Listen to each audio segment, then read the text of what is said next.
बिस्मिल्लाहिर्रहमानिर्रहीम। अस्सलाम वालेकुम। टारगेट 7 के साथ मैं हूं एतजाज़ तकी और मेरे साथ मौजूद हैं सज्जाद तरीन साहब। नाज़रीन, आज के प्रोग्राम में सबसे पहले तो जिक्र करेंगे क्वेटा में जो अंदोहनाक और अफसोसनाक सानिया हुआ, जिसमें 11 कारकुन जो हैं वो शहीद कर दिए गए थे।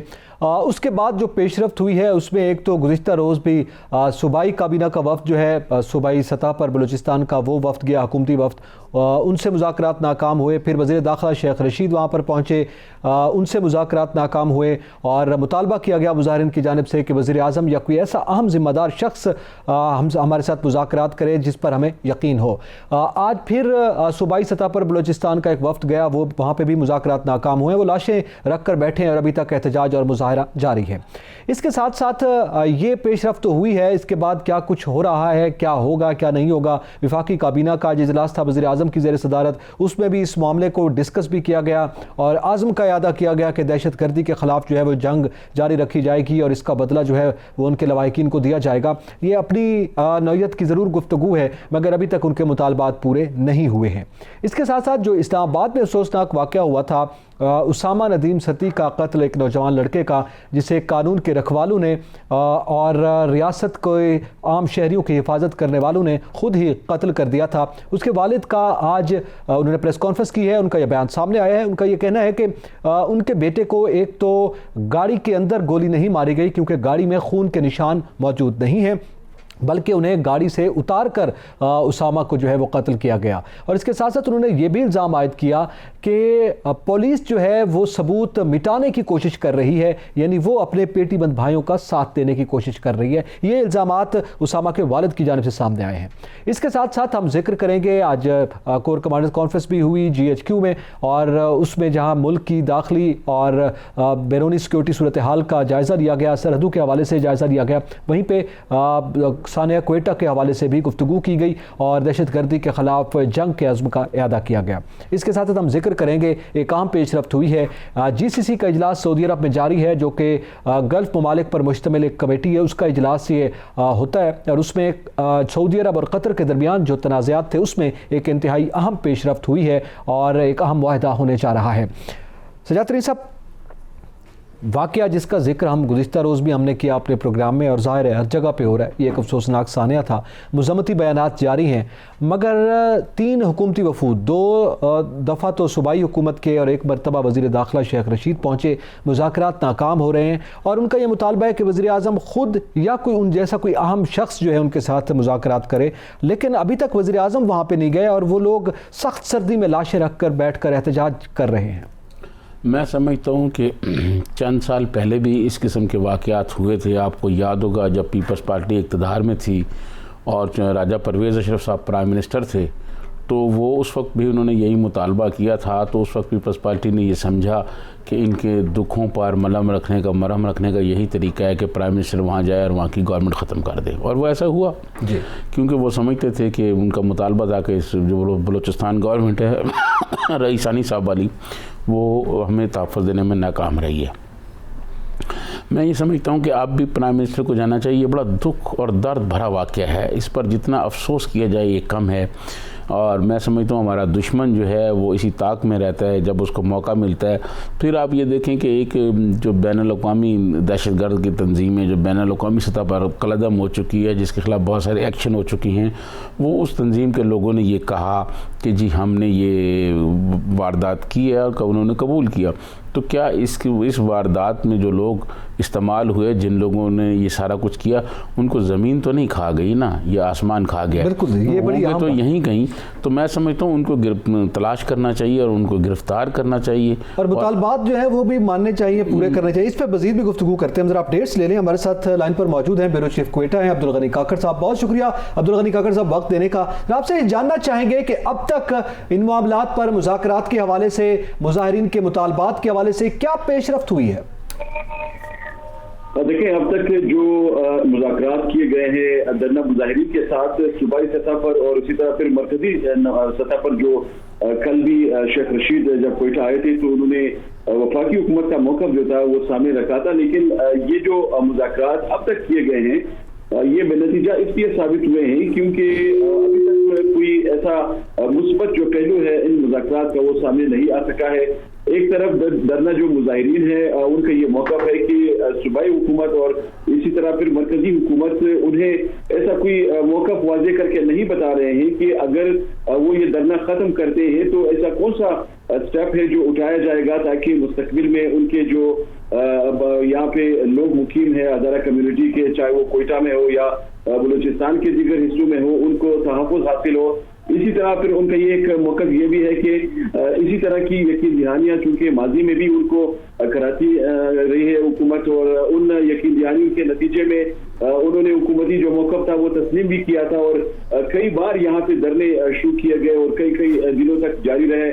बाद में हुकूमती ईमा पर वो धरने जो थे ख़त्म किए गए, लेकिन वो नतीजा जो जिसकी वो तवक्को कर रहे थे कि सामने आएगा एक मुनज़्ज़म ज़ावियों से यहाँ पे एक उनके बकौल एक ऐसी ठोस हिकमत अमली की ज़रूरत थी जो हुकूमत बनाती ताकि मुस्तकबिल में उनके मसाइल जो थे सिक्योरिटी के हवाले से वो हल होते, लेकिन वो हल होते हुए दिखाई नहीं दिए। और अब ये एक नया जो मामला सामने आया है खासकर इस बैनुल-अक़वामी शिद्दत पसंद तंजीम के हमले का, तो ये एक सवाल निशान था इस तमाम तर सूरत हाल पे जिसको बुनियाद बनाकर अब बाकायदा ये जो एक सख्त मौक़िफ़ है सामने आया है धरना मुजाहिरीन का कि जब तक बलूचिस्तान की जो मौजूदा हुकूमत है वो मुस्तफ़ी नहीं होती और वज़ीर आज़म इमरान खान कोयटा आकर उनको यकीन दहानी नहीं कराते, उनका ये जो धरना है वो ख़त्म नहीं होगा। और इसमें मैं एक चीज़ और यहाँ पे बताना चाहूँगा कि इस एहतजाज के हवाले से एक और मौक़िफ़ भी सामने आया है और वो पहलू थोड़ा सा अलग भी है। वो पहलू इसलिए वाज़ेह हुआ है कि अब ये जो धरना मुजाहिरीन है इस वक्त हज़ारा कम्युनिटी के दो मुख्तलिफ हैं। एक धड़ा वो है जो बलूचिस्तान शिया कॉन्फ्रेंस को रिप्रेजेंट करता है और दूसरा धड़ा वो है जो मजलिस वहदतुल मुस्लिमीन को रिप्रेजेंट करता है। और यहाँ पे जो हुकूमत के अंदर हज़ारा डेमोक्रेटिक पार्टी के रहनुमा हैं उन्होंने ये मौक़िफ़ इख्तियार किया है कि चूंकि हुकूमत तो अपने मार्जिन के अंदर रहते हुए वो तमाम इक़दाम कर रही है जिसके ज़रिए अमन व अमान की सूरत हाल भी बेहतर बनाई जाए और यहाँ पे हज़ारा कम्युनिटी के अफराद को भी तहफ़्फ़ुज़ हासिल हो, लेकिन दूसरी तरफ जो मजलिस वहदतुल मुस्लिमीन के रहनुमा है वो ये कहते हैं कि जी ये मामलात इस तरह यकीन दहानियों से अब हल नहीं होंगे जब तक बाअख्तियार सतह पर उनसे मुज़ाकरात नहीं किए जाते, उनके मुतालबात हल नहीं किए जाते, ये मामलात बेहतर नहीं हो सकते। और दूसरी तरफ एक और चीज़ ये भी सामने आई है कि जो जांबाक होने वाले अफराद हैं, ये 10 जांबाक होने वाले जो अफराद हैं इनमें से 7 अफराद ऐसे हैं जो अफगान महाजिर डिक्लेयर किए गए हैं। अफगान हुकूमत ने बाकायदा तस्दीक की है कि ये 7 अफराद उनके रिहायशी थे और कोयटा में अफगान कौंसल जनरल ने भी विजिट किया है जो लवाहिकीन ने उनकी फैमिलीज को। और यहाँ पे अफगान वज़ारत ख़ारिजा की जानिब से हमें ज़राए ने ये बताया कि बाकायदा एक वजाहत भी सामने आई है कि ये जो शहरी थे ये शुमाली अफगानिस्तान से यहाँ पे आकर कोयटा में मुकीम थे और इस तरह इनको बेदर्दी से शहीद किया गया है। और ये भी मौक़िफ़ है कि हुकूमत अफगान हुकूमत भी पाकिस्तान के साथ मिलकर ये जो मामला इसकी बेहतरी। अब्दुल गनी काकर साहब, बिल्कुल ये डिटेल्स आपने हमारे साथ शेयर की। ये बताइएगा वज़ीर आला बलूचिस्तान कहाँ है? क्या वो अभी तक मुज़ाकरात नहीं कर रहे, वो कहीं मुतहर्रिक दिखाई नहीं दे रहे? देखिए मेरे ख्याल में वज़ीर आला ने इस पे अपना जो रोल है वो तो उन्होंने प्ले किया है और हमने ये देखा है कि वो पहले दिन से वज़ीर आला जब ये वाक़या पेश आया तो उन्होंने उसी वक्त आला सती जो तहकीकात थी उनका हुक्म दिया और उसी तहकीकात की रोशनी में फिर इनिशियल जो रिपोर्ट थी तहकीकाती वो सूबाई हुकूमत को पेश की गई। कल रात को जब यहाँ पे एक आला सती इजलास मुनक़िद हुआ तो उसमें भी वज़ीर आला का फीडबैक उसमें शामिल था और अमन अमान के हवाले से उस इजलास में शेख रशीद को वो तमाम तफसीलात जो थी वो फराहम की गई जो अब तक इक़दामात के हवाले से यहाँ पे जो किए गए हैं मुख्तलिफ इलाकों में और ख़ासकर इस सिक्योरिटी के अमूल को बेहतर बनाने के लिए। गनी काकड़ साहब सज्जाद तरीन बोल रहा हूँ। ये जो आप कह रहे हैं कि चीफ मिनिस्टर बहुत मुतहर्रिक हैं और वो बहुत सिक्योरिटी के हवाले से काम कर रहे हैं, तो फिर क्या वजह है कि मुजाहिरीन जो हैं वो लाशें लेके बैठे हुए हैं और तदफीन का अमल अभी तक शुरू नहीं हुआ? वो क्यों नहीं मुतमईन हो पा रहे हैं? अगर इतने ही वज़ीर आला मुतहर्रिक हैं और इतना ही फीडबैक कर रहे हैं और बलूचिस्तान हुकूमत इतना ही सारा कुछ कर रही है, तो फिर 3 दिन क्यों हो गए हैं? क्यों उन्होंने अभी तक लाशें रखी हुई हैं और वो तदफीन का अमल क्यों नहीं शुरू करा पाई हुकूमत? देखिए सज्जाद साहब, एक तो बुनियादी बात यह है जिस तरह आपकी गुफ्तगू में पहले भी ये बात सामने आई है कि एक तो बेहसी है हुकूमती, वो तो वाज़ेह है, हुकूमती बेहसी को हर जगह हर फोरम पर यहाँ पे तनकीद का जरूर निशाना बनाया जाता रहा है, लेकिन यहाँ पे मामलात अभी कुछ दूसरे रुख जो है वो अख्तियार करते जा रहे हैं।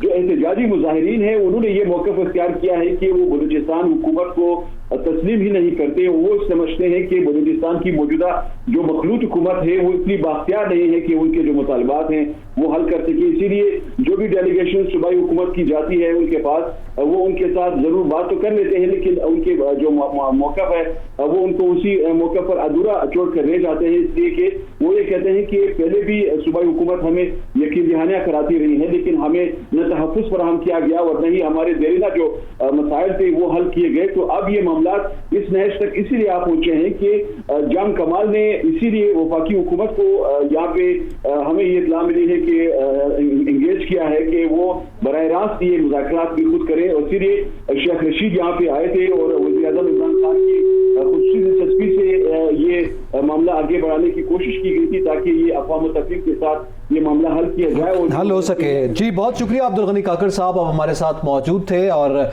जो इस वक्त वहाँ की सूरत हाल है और जो ज़मीनी हक़ाइक़ हैं उससे हमें आगाह कर रहे थे। इस पर मज़ीद भी गुफ्तगू करते हैं और इससे मुताल्लिक जो दीगर अहम पहलू हैं जो अहम पेश रखते हुए हैं उस पर भी गुफ्तगू करते हैं। नाज़रीन यहाँ पे वक्त एक ब्रेक का, हमारे साथ रहिएगा।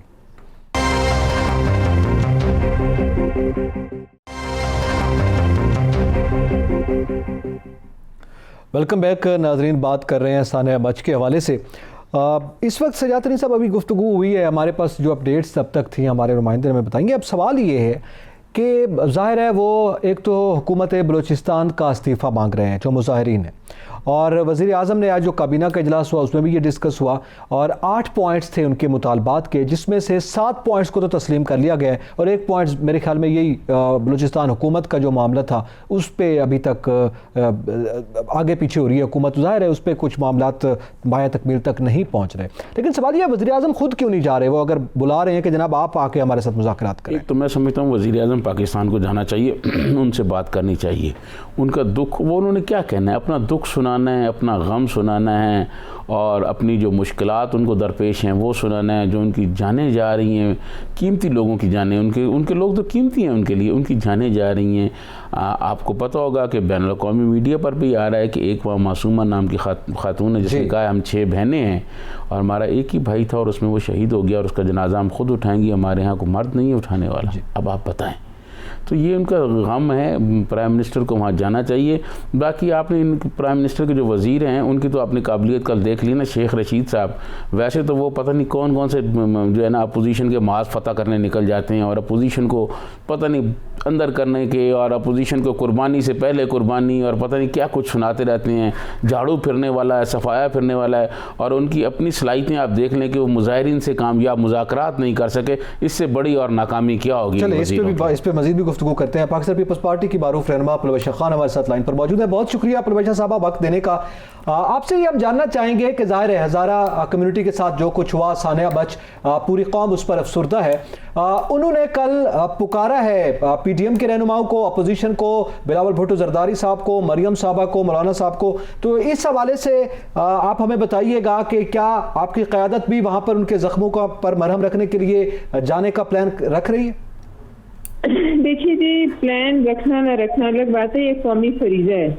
और जब हम जिस राह पे निकले हुए हैं कि इस अफरियत से जान छुड़ानी है इस मुल्क की, तो उनका हमें पुकारना और उनका इस हुकूमत पर न सिर्फ अदम एतमाद है बल्कि इसका ये भी मतलब है कि वो PDM को अपना निजात दहिंदा समझते हैं। मैं समझती हूँ इसमें खैर PDM को भी बीच में लाना मैं इतना मुनासिब नहीं समझती। मैं समझती हूँ कि ये एक दुखी दिल की पुकार है, दुखे हुए लोगों की पुकार है और इस पर पाकिस्तान के हर रहनुमा को, चाहे वो PDM का हिस्सा हो ना हो, वहाँ उड़ के पहुँचना चाहिए। वहाँ फौरन से पेशतर उनके जख्मों पे मरहम रखना चाहिए, इसमें कोई दो राय नहीं। लेकिन हाँ, एक बात है बहुत अफसोसनाक है कि इसका मतलब है उनका इस वक्त हुकूमत वक्त और उन तमाम लोगों से जो वहाँ गए हैं कल, वजीर आपके कासिम सूरी साहब और वजीर दाखिला जो वहाँ फोटो सेशन कराते रहे हैं, उनकी नज़दीक उनकी कोई हैसियत।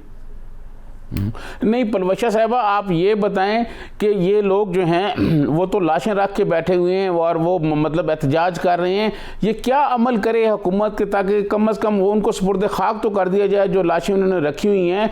ये तो मतलब एक बहुत दुख वाली बात है कि एक लोग उनके शहीद हो गए और दूसरा उन्होंने लाशें सड़क पर रख के बैठे हुए हैं।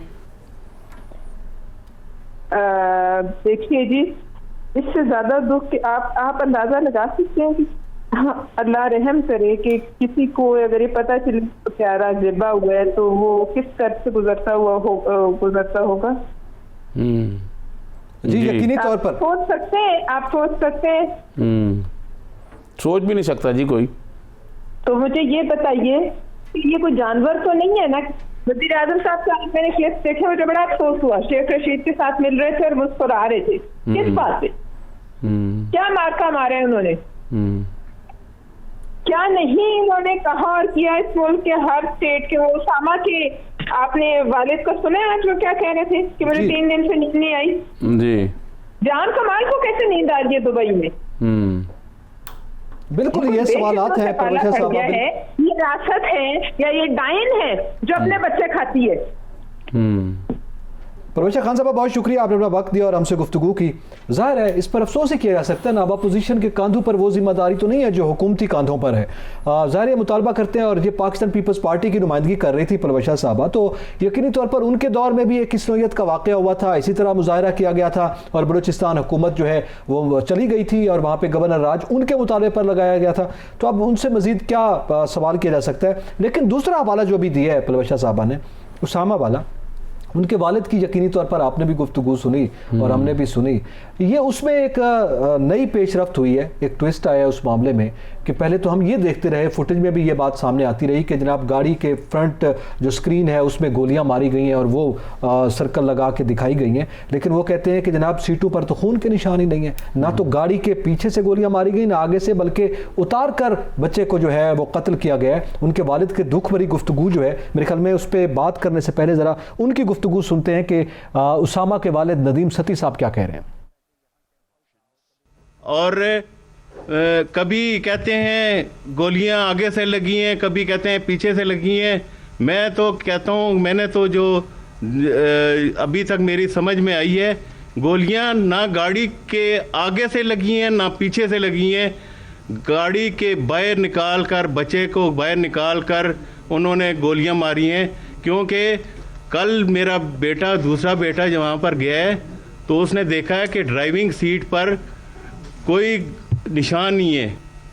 यहाँ पे ये इमरान खान साहब जो है ना वो इसको नया पाकिस्तान बना रहे थे। नया पाकिस्तान तो नहीं बनाने, वो मेरे ख्याल में उसको नया कब्रिस्तान बनाना चाह रहे हैं। ये एक मजलूम वालिद की गुफ्तगू है जो आपने सुनी है। सजाद तरीन साहब, इस पे मेरा कुछ सवाल तो नहीं है, मेरे ख्याल में आप कमेंट कर सकते हैं। अब इस पे क्या सवाल करें? देखिए नकी साहब, भाई बात ये है कि ये फेडरल हुकूमत है, ये दारुल हुकूमत है और दारुल हुकूमत में वज़ीर दाखिला साहब जो हैं, मैं समझता हूँ उनको ये ज़िम्मेदारी कबूल करके रिज़ाइन कर देना चाहिए। अगर वो लोगों को तहफ़्फ़ुज़ फ़राहम नहीं कर सकते, पाकिस्तान के आइन में ये शामिल है कि लोगों की जान और माल का तहफ़्फ़ुज़ करना रियासत पाकिस्तान की ज़िम्मेदारी है। और हमारे वज़ीर दाखिला साहब जो हैं ये क्यों नहीं तवज्जो दे पा रहे, ये क्यों नहीं ऐसा कर पा रहे? ये जुल्म की इंतहा है। इस बच्चे को किसी डाकू ने नहीं मारा, इस बच्चे को किसी दुश्मनी में नहीं मारा गया, इस बच्चे को रियासत पाकिस्तान के जो मुलाजिम हैं, जो पाकिस्तान की पुलिस है, ये जो दहशतगर्दी के लिए पुलिस बनाई गई है, दहशतगर्दी को ख़त्म करने के लिए बनाई गई है, उन्होंने मारा है। और अभी आपने सुना इस बच्चे के बाप ने ये दुख भरी कहानी सुनाई कि जनाब उसको बाहर मारा है, गाड़ी से निकाल कर गोलियां मारी हैं। यार ऐसे तो दुनिया में कोई जानवरों को नहीं मारता जिस तरह इंसानों के साथ सलूक हो रहा है। और वज़ीर दाखिला साहब जो हैं वो क्या कर रहे हैं, आप मुझे बताएं, वो क्या रागनी बजा रहे हैं? वो अपोजिशन के पीछे पड़े हुए हैं, अपोजिशन की बातें करते हैं। अभी तक इस बच्चे को देखें 3 दिन हो गए हैं, इससे ज़्यादा हो गए हैं, अभी तक किसी पुलिस का कोई पुलिस चीफ चेंज नहीं हुआ, कोई पुलिस चीफ चेंज नहीं हुआ, कोई हेड रोल नहीं हुआ। अभी तक तो हेड रोल होने चाहिए थे। अभी तक हम कर रहे हैं। मैं ये देखें, मैं आपको अर्ज करूं, मैं आपको अर्ज करूं, मैंने अपनी ज़िंदगी का एक हिस्सा जो है ना डायरेक्ट रिपोर्टिंग करते हुए गुजारा है। मुझे ये पता है ये पुलिस वाले किस तरह की तहकीकात करते हैं और ये कौन कर रहा है। पुलिस के सारे अफसरान तहकीकात कर रहे हैं, क्या कर रहे हैं, बस ये वही कुछ होगा। और कोर्ट में लेके गए, वहां पे पेश किए गए थे और उसका जो फैसला जाहिर है उस बुनियाद पर अदालत को करना। देखें, मैं आपको अर्ज करूं, ये अपने लोगों को बचा रहे हैं। ये कल भी मैंने प्रोग्राम में कहा था, पुलिस वाले पेटी भाइयों को बचाते हैं। और जिन लोगों उनके वालिद ने भी इल्जाम आयद किया, एक नौजवान बच्चा, ये नकी साहब, ये कल भी मैंने कहा था कि एक बच्चे को जवान करते हुए वालिदैन बूढ़े हो जाते हैं। एक बच्चा जो जवान बच्चा था उसको गाड़ी से निकाल कर मारा गया है। ये इससे बड़ा जुल्म कोई नहीं हो सकता। और ये नहीं है कि ये डीजी खान में हुआ है, ये कोई बदीन में हुआ है, ये कोई बलूचिस्तान के किसी इसमें, ये फेडरल कैपिटल में हुआ है। फेडरल कैपिटल में क्या ये पुलिस में बदमाश भर्ती किए हुए हैं आपने, ये क्यों नहीं? और फिर दूसरी बात ये, रियासत मदीना बनाने का दावा उन चोर डाकुओं ने नहीं किया था जिनको ये चोर डाकू कहते हैं। ये प्राइम मिनिस्टर इमरान खान ने किया था। प्राइम मिनिस्टर इमरान खान ने कहा था कि पुलिस में इस्लाहात हम तब्दील लाएंगे, पुलिस के निज़ाम को तब्दील कर देंगे। ये सारी पुलिस के निज़ाम को तब्दील करने की बातें तो इन्होंने की थी। 2.5 साल में सिवाय चोर और डाकू के नारे लगाने के अलावा इन्होंने क्या किया है? जबकि इन्होंने कहा था कि पंजाब का सबसे बड़ा डाकू चौधरी परवेज़ इलाही है और वो डाकू इनके साथ बैठा हुआ पंजाब असम्बली का स्पीकर है। ये है रियासत मदीना बनाने जा रहे हैं। मैं ये समझता हूँ कि ये बहुत बड़ा जुल्म हुआ है और इस पर जो जिम्मेदार लोग हैं, जो उस डिपार्टमेंट के, जिन डिपार्टमेंट की पुलिस के लोग वहाँ मौजूद थे, जो उनके इंचार्ज थे, वो हेडरोल होने चाहिए। फौरी तौर पर उनको अपने ओहदों से हटाना चाहिए। अगर उनको ओहदों से ना हटाया गया, इस इंक्वायरी में कुछ नहीं होगा। ये इतना जुल्म है, आप इससे अंदाज़ा कर लें। कल भी ये बात मैंने की, आज रिपीट कर रहा हूँ कि उस बच्चे की कैरेक्टर असैसिनेशन की जा रही है उसको मारने के बाद, कि वो एफआईआर जी फलानी एफआईआर, वो एफआईआर किसी और की थी, वो उसके खाते में डाली जा रही थी। जी, ये कोशिश आप देखें, मैं ये समझता हूँ कि ये बड़ा जुल्म हुआ, ये बहुत वहशतनाक वाकया है।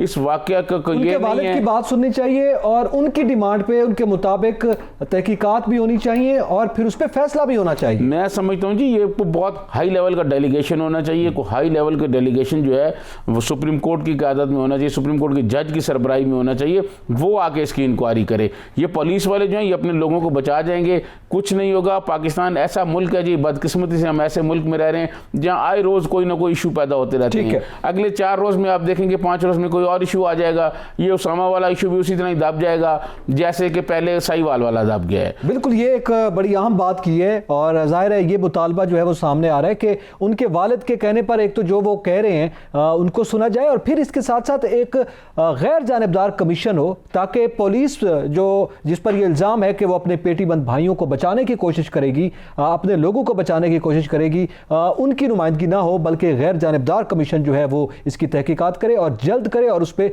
फैसला भी जल्द अज जल्द कौम के सामने आना चाहिए। मजीद गुफ्तगू भी करेंगे, ब्रेक के बाद हमारे साथ रहिएगा।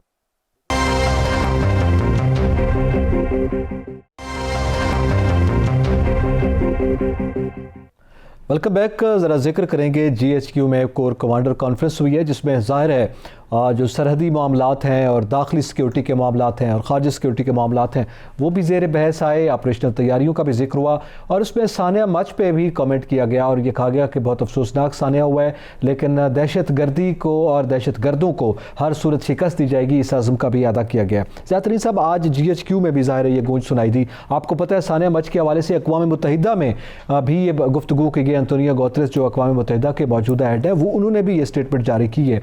तो इसके बाद आप क्या समझते हैं, अब कौन से तबकात को क्या किरदार अदा करना चाहिए? देखिए, मैं ये समझता हूँ कि आज कोर कमांडर्स की जो मीटिंग हुई है बड़ी अहम मीटिंग हुई होगी और यकीनन उन्होंने सरहदों पर जो सूरत हाल है वो भी देखा होगा, लेकिन मुल्क के अंदर जो सिक्योरिटी की सूरत हाल है उसको भी देखा गया होगा। बड़े अहम मौके पर ये मीटिंग्स हुई है और इसमें मैं समझता हूँ यकीनन इस बात का जायज़ा लिया गया होगा कि ये जो दहशतगर्दी की एक नई लहर आई है इसको कैसे ख़त्म किया जाए, इसका कैसे मुकाबला किया जाए, दुश्मन के अज़ाइम कैसे खाक में मिलाए जाएँ। आपको याद होगा पेशावर में APS का जब वाक़या हुआ था तो उसके बाद फिर ऑपरेशन शुरू कर दिया गया था। एक नेशनल एक्शन प्लान भी बना था और बदकिस्मती से जो अफवाज पाकिस्तान के हिस्से की जो बात थी नेशनल एक्शन प्लान पे अमल दरामद करने की, वो तो हो गई थी, लेकिन जो सूबाई असम्बलियों में और सूबाई हुकूमतों ने जो उस पर अमल करना था वो नेशनल एक्शन प्लान पर उसमें पूरी तरह अमल नहीं हो सका, जिसकी वजह से ये दहशतगर्द जो हैं एक दफ़ा फिर सर उठा रहे हैं। तो अब तो मैं ये समझता हूँ कि यहाँ इस्लामाबाद में भी बातें हो रही हैं, मुख्तलिफ़ हलकों में भी बातें हो रही हैं कि बलूचिस्तान में भी एक ऑपरेशन की ज़रूरत है, लेकिन उसी किस्म के ऑपरेशन की ज़रूरत है जिसमें जैसा सानिया APS के बाद हुआ था, क्योंकि मैं ये समझता हूँ ऑपरेशन ज़रबे अज़्म शुरू हुआ और रद्दुल फसाद उसके बाद शुरू, क्योंकि ये आए रोज़ जो हमारा जो दुश्मन है, देखिए इंडिया हमारा दुश्मन है और वो आए रोज़ कोई ना कोई वारदात करता रहता है। और फिर कुलभूषण, आपको पता है कि कुलभूषण पकड़ा गया, उसका एतराफ़ था कि नेटवर्क को वहाँ चला रहा है। तो यहाँ एक मैं समझता हूँ कि एक उसमें ये भी जो आज जो कोर कमांडर्स की मीटिंग हुई है उसमें ये भी यकीनन जायज़ा लिया गया होगा कि क्या वहाँ जो सिक्योरिटी तैनात है उसमें और कोई इजाफा करना है, और वहाँ पर जो सिक्योरिटी के लोग हैं वो जो सिक्योरिटी हो रही है उसकी यकीनन एक नया सिरे से उसका जायज़ा लिया गया होगा। ये भी देखा गया होगा अगर क्या लूप होल्स कहीं हैं, क्या लोग कैसे आते हैं, कैसे चले जाते हैं। देखें नकी साहब, ये तो कोई बात नहीं ना कि कोई लोग कोई आसमान से तो नहीं नीचे आए, वो यकीनन वहीं के लोग होंगे। और फिर दाइश ने जिस तरह कबूल कर लिया है ये वाक़या, और उन्होंने अपनी दाइश की मौजूदगी बहुत बड़ा चैलेंज है, दाइश ने अपना उसको बहुत बड़ी कामयाबी करार दिया इस वाक़े को। उसके बाद तो ये साबित हो गया ना कि वहाँ के कोई लोग यकीनन इसमें मुलव्वस होंगे, उनको देखा गया होगा। तो मैं समझता हूँ ये बहुत अहम इजलास होगा और इसमें यकीनन ये बिल्कुल तय किया होगा कि हम दुश्मन के अज़ाइम को नाकाम बनाएंगे, खाक में मिलाएंगे, और हमारा दुश्मन जो है वो इंडिया है और वो पाकिस्तान को उसने निशाने पर रखा हुआ है। उसके सारे अज़ाइम, मोदी के सारे अज़ाइम इंशाल्लाह पाक फौज जो है वो खाक में मिला दे। तो आप समझते हैं कि इस सानिया के बाद जैसे ये ज़ाहिर मामला खुदा करे जल्द हल हो जाए, तदफीन हो जाती है और ये मामला हो जाता है, तो एक बड़ा ऑपरेशन शुरू हो सकता है बलूचिस्तान? देखें जी, जो हालात बता रहे हैं मैं समझता हूँ कि ऑपरेशन होना चाहिए, लेकिन वो ऑपरेशन एक टारगेटेड ऑपरेशन होना चाहिए कि किस इलाके में दहशतगर्द मौजूद हैं, कौन से इलाके से ये लोग आते हैं। ओवरऑल बलूचिस्तान में ऐसा ना हो कि जो हुकूमत के वहाँ सियासी मुखालफिन हैं उनको भी हुकूमत जो है दरमियान में कोई रगड़ा लगा दे, ऐसा नहीं होना चाहिए। ठीक है। तो वरना बलूचिस्तान में पहले भी जो ऑपरेशन हुए हैं उस पर लोग यही गिला करते हैं। मुझे नवाब अकबर बुगटी से एक इंटरव्यू करने का इत्तफाक हुआ था, तो उस वक्त भी उन्होंने कहा जी जो मैंने ऑपरेशन शुरू कराया उसमें मैंने ये किया, वो गवर्नर थे उस वक्त, लेकिन उनके जो मुखालिफ लोग थे जिसमें सरदार अताउल्लाह खान मैंगल और बाकी लोगों के भी मैंने मुख्तलिफ अदवार में इंटरव्यूज़ किए हैं, तो वो ये गिला करते रहते हैं कि वो ऑपरेशन दरअसल सियासी लोगों के ख़िलाफ़ थे जो हुकूमत मुखालफ थे। तो मैं समझता हूँ कि दहशत गर्दों के ख़िलाफ़ कार्रवाई होनी चाहिए। हुकूमत मुखालफ लोग जो हैं वो सियासी इख्तलाफ तो लोग रखते रहते हैं, वो तो चलता रहता है, वो जमहूरियत का एक हुसन है। इस पर अब एक मैं समझता हूँ कि वो जो लोग बैठे हुए हैं वहाँ, जो लोग अभी तक अपने रिश्तेदारों को, अपने अजीज़ों को सुपुर्द खाक नहीं कर रहा है, ये बहुत दुख की बात है। उनके लोग मर गए। फिर दूसरा दुख ये है कि वो सर्दी कितनी शदीद है वहाँ पर बलूचिस्तान में, और वो सड़कों पे मैयतें रख के बैठे हुए हैं। तो मैं समझता हूँ उनको तसल्ली देने के लिए कुछ ऐसा इक़दाम होने चाहिए जिससे उनको यकीन हो जाए कि हुकूमत पाकिस्तान, रियासत पाकिस्तान उनके साथ खड़ी है और उनकी तरफ उठने वाली उंगली को काट दिया जाएगा। और यकीनी तौर पर ये हुकूमत के लिए भी बड़ा सीरियस चैलेंज भी है कि आलमी सतह पर अक़वाम मुत्तहिदा के हवाले से भी बात की गई, उनकी स्टेटमेंट आई, आलमी सतह पर खुद मुल्क का इमेज भी तो ख़राब हो रहा है ना। जी हाँ, बिल्कुल, ये आपने बिल्कुल सही कहा कि बैनुल-अक़वामी सतह पर अच्छा पैगाम नहीं जा रहा कि आपके मुल्क में लोग जो हैं वो लाशें लेके बैठे हुए हैं और एहतजाज कर रहे हैं। ये बिल्कुल दुरुस्त आपने कहा। मैं समझता हूँ रियासत अभी तक कुछ नहीं कर पाई। जल्द से जल्द जो है वज़ीर आज़म को अगर जाना पड़े तो वज़ीर आज़म तो अवाम का नुमाइंदा है ना जी, वज़ीर आज़म को जाना चाहिए और जो लोग वो कहते हैं उनकी ख्वाहिश के मुताबिक वहाँ कार्रवाई होनी चाहिए, उनके मुतालबात पूरे होने चाहिए ताकि वो जो लाशें उन्होंने रखी हुई हैं उनको सुपुर्द खाक किया जाए। वज़ीर आज़म को आज वही किरदार अदा करना चाहिए था जो न्यूजीलैंड की वज़ीर आज़म ने किरदार अदा किया था जसिंडा आर्डन में, और जो उन्होंने स्टेटमेंट दी थी कि इंसाफ होता हुआ आप देखेंगे, और फिर वहाँ पे हमने देखा। क्योंकि वज़ीर आज़म मुख्तलिफ ममालिक की मिसाल तो देते हैं, उन्हें अमली तौर पर भी ये साबित करना चाहिए, ये वक्त है उनके पास। देखिए, न्यूजीलैंड की वज़ीर आज़म ने जो आपने जिक्र किया तो मैं अपने नाज़रीन को बताता जाऊँ कि ये बात उन्होंने उस वाक़या में कही थी जो मस्जिद पर हमला हुआ था। वो एक मैं समझता हूँ कि वहाँ पर जो है मुसलमान हुकूमत नहीं है, गैर मुस्लिमों की हुकूमत है, और गैर मुस्लिम हुक्मरान ये कह रहे हैं, खातून हुक्मरान ये कह रही है हमारे हुक्मरान तो रियासत मदीना बनाने जा रहे हैं, और उन्होंने कहा था कि हम तो रियासत मदीना बनाएंगे। अब रियासत मदीना का जो वज़ीर आज़म है उससे ये मुतालबा हो रहा है। तो मैं समझता हूँ आपने बहुत अच्छी मिसाल दी है। अब रियासत मदीना के जो हुक्मरान हैं उनको रियासत मदीना के हुक्मरान जो थे उस सतह पर कोई काम करना चाहिए और जाके लोगों का दुख और तकलीफ़ दूर करनी चाहिए, उनको यकीन दिलाना चाहिए कि वो उनके साथ खड़े हुए हैं। बिल्कुल ठीक है। अच्छा, थोड़ा आगे बढ़ते हैं ज़िया तरीन साहब। जब हम आलमी सूरत हाल पर नज़र डालते हैं तो आपको पता है कि सऊदी अरब में GCC का इजलास हो रहा है, जो गल्फ़ कोऑर्डिनेशन कमेटी का एक जो गल्फ़ के ममालिक हैं उन पर मुश्तमिल है। ये इजलास होता है उनके आपस में कोऑपरेशन के हवाले से, उसमें कतर और सऊदी अरब में दूरियां पैदा हुई थी और वो शिद्दत अख्तियार कर गई थी। वो तनाज़ा 2017 में शुरू हुआ और अब जाकर कतर भी उसमें शमूलियत अख्तियार कर रहा है और एक मुआहदा भी होने जा रहा है। तो ये तब्दीली कैसे मुमकिन हुई और क्या देख रहे हैं आप आने वाले वक्त में, क्या चेंजेस मुमकिन है? मैं आपको अर्ज़ करूं कि ये जो सूरत हाल बनी है, ये जो एक आपको पता है ना, एक बहुत तब्दीलियाँ आ रही हैं अरब ख़ित्ते में और अब अरब हुक्मरान लाइनों में लगे हुए हैं, लाइन में लगे हुए हैं जनाब, इजराइल को तस्लीम करते जा रहे हैं। बहुत सारों ने कर लिया है जी। उसी हवाले से ये सारा इसमें जो ख़ित्ते में रोल है ये सऊदी अरब कर रहा है और सऊदी अरब भी तमाम मुस्लिम ममालिक पर दबाव डाल रहा है। पाकिस्तान की सूरत हाल आपको पता है, कई दफ़ा हम डिस्कस कर चुके हैं। तो मैं ये समझता हूँ उन पर कतर को ये पहले कहा गया कि आप ईरान से ताल्लुकात अपने ख़त्म करें और ईरान से जो है, क्योंकि ईरान के उनके ताल्लुकात बहुत अच्छे हैं, तो वो कह रहे हैं इनको ख़त्म करें। उन्होंने इनकार कर दिया कि नहीं, हम अपने ताल्लुकात में आज़ाद हैं। फिर सऊदीया ने उनके ख़िलाफ़ एक्शन किया, सरहदें बंद कर दी और बहुत सारे मसाइल, इवन फ़िज़ाई रास्ता उनका बंद कर दिया कि उनके जहाज़ वहाँ से नहीं जा सकते और बहुत सारे मुश्किलात हुए। और उनके जो दीगर ममालिक में अपना मफादात थे, पाकिस्तान समेत, वहाँ भी दबाव डाला गया कि जी ये बंद कर दिए जाए, टेलीविज़न बंद कर दी जाए, ये ना कर दिया जाए, वो कर। तो सारे इक़दाम होने के बावजूद मैं समझ रहा हूँ सऊदी हुक्मरान जो हैं वो इस नतीजे पे पहुँचे हैं कि उनके जो मामलात हैं और उनके जो मकासद हैं वो हल नहीं हो रहे हैं, वो अपनी मंजिल से दूर होते जा रहे हैं। इसीलिए उन्होंने फिर कतर के लिए दरवाज़े खोल दिए और कतर को राज़ी किया जा रहा है। मैं समझता हूँ इस कौंसिल में अब बैठ के बातचीत होगी, आप देखिएगा आने वाले दिनों में, और वो कतर को ये कहेंगे कि ठीक है आपके ईरान से भी ताल्लुकात होने चाहिए, आप सबसे भी, लेकिन इजराइल के हवाले से भी उन पर दबाव डालेंगे कि आप उनको माने। ये सारी पूरे खित्ते अरब को जो इस वक्त दोबारा से सरहदें खोली गई, रास्ते बहाल हुए हैं, उसी प्लान के। और मैं समझता हूँ ये कोई पासे पर्दा बातें, चीज़ें तय हुई हैं, तय होने के बाद ये सारा कुछ हुआ है। वरना जिस अंदाज में सऊदीया ने एक्शन किया था वो लगता नहीं था कि कुछ जल्दी इनके मामलात ठीक हो जाएंगे या इनके दरमियान कुछ सुलह हो जाएगी। तो मुझे ये ऐसे लग रहा है कि शायद कोई इनके अंदर मामला तय हुए हैं और ये इजराइल के हवाले से कोई मामला आगे बढ़ाएंगे कतर से भी। अच्छा, ये एक इजराइल वाला मामला भी हो सकता है। एक और पहलू, कितनी हद तक आप इससे इत्तफाक करते हैं या इख्तलाफ करते हैं, चूँकि अमेरिका में भी ये कहा जा रहा है कि शिफ्ट आया है, जो बाइडन वहाँ पे आ गए हैं, ट्रंप की पॉलिसीज़ कुछ और थी, जो बाइडन जो है वो ईरान के हवाले से उनका जो पहले दुनिया के साथ ईरान का मुआहदा था वो बहाल हो सकता है, इसका जिक्र भी वो कर चुके हैं जो बाइडन। तो वो सूरत हाल चूँकि अब तब्दील हो रही है, तो उसके तनाजुर में भी सऊदी अरब जो है वो ये चाह रहा है कि उनको भी उसमें साथ रखा जाए और उनकी जानिब भी देखा जाए। ज़ाहिर है उनकी एक मुखालफत जो है वो नज़र आ रही थी, तो उसमें भी तमाम ममालिक को मिलाकर वो ये बात आगे बढ़ाना चाह रहे हैं। आप क्या समझते हैं कि क्या ये वजूहात भी हो सकते हैं? देखें, जो बाइडन को जो है वो पर असरअंदाज होने के लिए, या जो बाइडन सऊदी अरब के हवाले से कोई नरम गोशा रखे या वो बात उनसे ना पूछे, वो हिसाब ना मांगे जो उन्होंने तुर्की में एक जर्नलिस्ट को, जमाल को, जो जिसके टुकड़े टुकड़े कर दिए थे जी, उसके टुकड़े टुकड़े कर दिए थे। तो मैं ये समझता हूँ कि इस दफ़ा वो उसको बचने के लिए सऊदी अरब जो है वो वाया तल अबीब जो है वो काम कर रहा है जो बाइडन पर, वो इजराइल के ज़रिए कर रहा है। वो इजरायली लोग वहाँ भी आ रहे हैं, सऊदी इंटेलिजेंस चीफ वहाँ भी गए, तो ख़बरें नेट पर अब मौजूद हैं, हर चीज़ मौजूद है।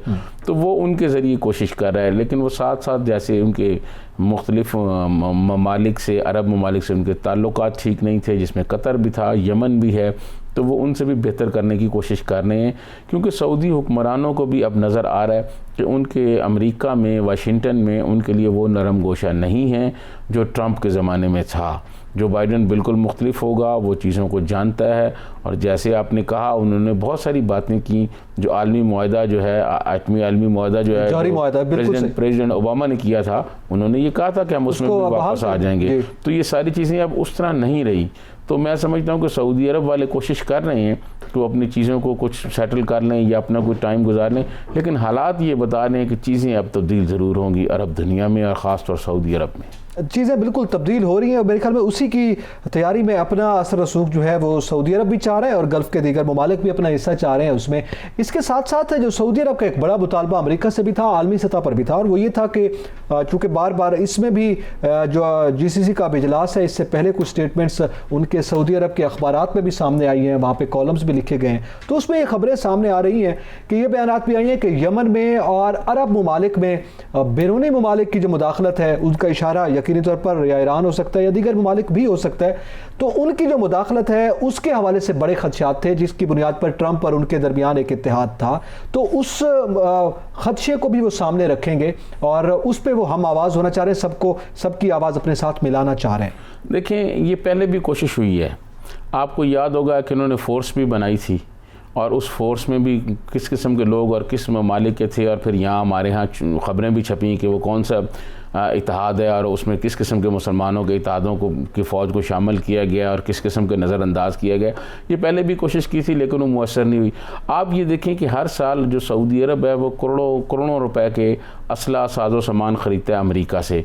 और आपको याद है कि यमन से जो मिज़ाइल अरामको पे फायर किया गया था, उनको पता ही नहीं चल पाया कि वो कहाँ से आया था। वो जो उन्होंने सिस्टम लगाया हुआ था वो मिज़ाइल बता ही नहीं सका। वो सिस्टम मेरे ख्याल में ये है कि अमेरिका शायद इनको जो मिज़ाइल और ये दूसरी चीज़ें जो बेचता है वो भी नकारा बेचता है और इनसे पैसे लेता रहता है, क्योंकि इसकी तो मिसाल सामने है ना। आपको याद होगा कितना बड़ा आरामको का वो हुआ था, बहुत बड़ा था। उसके बाद तो बड़ी तब्दीली आई आरामको में भी, उस पे वो स्टॉक एक्सचेंज पे देना पड़ा, फिर उसको शेयर लेना पड़ा। पता नहीं चल सका, वो पता नहीं चल सका इनको कि कहाँ से फायर हुआ है कहाँ से नहीं हुआ। जबकि हर साल आप देख लें इनका, किसी दिन आप रखें, हम सऊदी अरब के दिफाई बजट पे भी प्रोग्राम कर सकते हैं। मैं आपको बताऊंगा, आदाद शुमार के हवाले से बताऊंगा कि ये हर साल कितने जो है मैं अपना दिफाई साजो सामान ख़रीदते हैं और सारा अमेरिका से ख़रीदते हैं और अमेरिका इनको यकीनन नकारा सामान देता है। बल्कि जब ये अरामको वाला वाक़या हुआ तो कई सऊदी अरब के अखबारात में कुछ आर्टिकल भी छपे कि जी सऊदी अरब में कुछ लोग ये भी सोच रहे हैं कि अब फ्रांस से कुछ सिस्टम ख़रीदे जाएँ या कोई और किसी मुल्क से ख़रीदे जाएँ। ये आप इससे अंदाज़ा कर लें कि अमेरिका के साथ अमेरिका क्या कुछ करता है अरबों। बिल्कुल सही। तो आने वाले दिनों में मतलब हम गल्फ़ ममालिक में भी कुछ आम तब्दीलियाँ देखेंगे। जीसीसी इजलास के बाद कुछ आम एलामिया जो है वो जारी हो सकता है। नाज़रीन, इसी के साथ ही एतजाज़ नकी और सजाद तरीन को इजाज़त दीजिए। अल्लाह हाफ़िज़।